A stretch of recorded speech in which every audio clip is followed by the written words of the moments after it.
Hello বন্ধুরা, ঘুম থেকে উঠেই সকাল সকাল রান্নাঘরে চলে আসছি রান্নার জন্য। 7টায় বাচ্চা স্কুল যাবে, তাই সবার আগে ওর খাবারটা রেডি করা, তারপর অন্য কিছু। আজকে আমি নারকেল এবং দুধ দিয়ে হাতে তৈরি করা সেমাইটা রান্না করতেছি। নিলাম পরিমাণ মতো নারকেল কুড়িয়ে। হাতে তৈরি এই সেমাইটা দুধ মাখা মাখা এবং নারকেল দিয়ে রান্না করলে অনেক মজা হয়।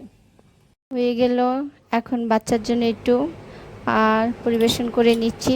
অনেক মজা হয়েছে, একটু চেখে দেখলাম বন্ধুরা। সেই সাথে দুপুরের রান্নাটাও করে নিচ্ছি একত্রে। আমি আজকে দুপুরের জন্য মাছ রান্না করব, তো মাছটা ভেজে নিচ্ছি। আমি মাছ ভাজার সময় বা অন্যান্য ভাজা পোড়ার সময় এই ঢাকনাটা ব্যবহার করি, যাতে চোখে মুখে এসে তেলের ছিটা না পড়ে বন্ধুরা। তোমরাও এইভাবে করতে পারো, কারণ আমরা মেয়েরা রান্নাবান্না করার সময় অনেক তেল ছিটে আসে, আমাদের মুখে পড়ে, হাতে পড়ে। এই ঢাকনাটা ইউজ করে ভাজা পোড়ার কাজটা করতে পারো ইজিলি।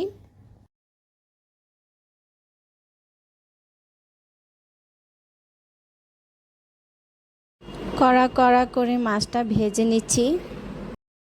হয়ে গেল আমার মাছ ভাজাটা।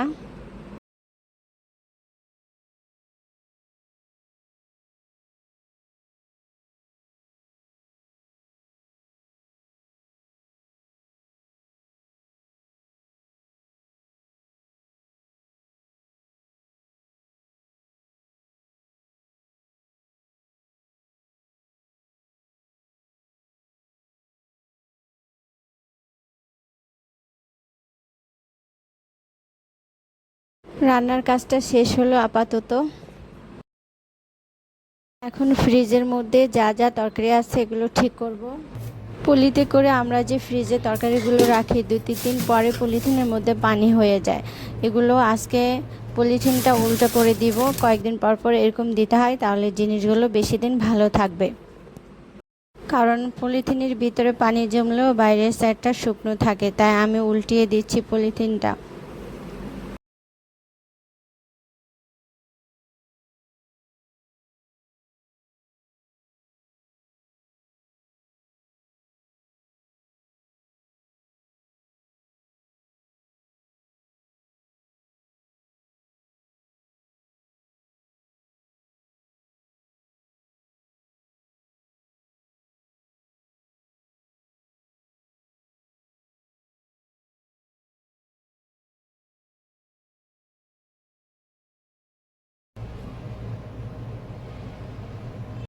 চলো বন্ধুরা, এবার বাগানের যত্ন করি।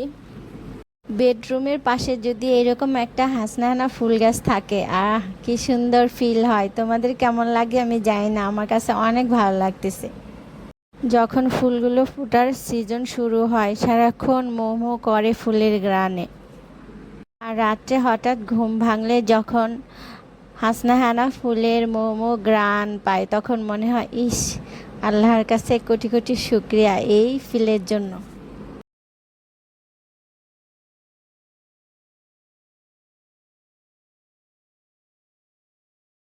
মাশাআল্লাহ, দেখো কি সুন্দর ফুল হয়েছে।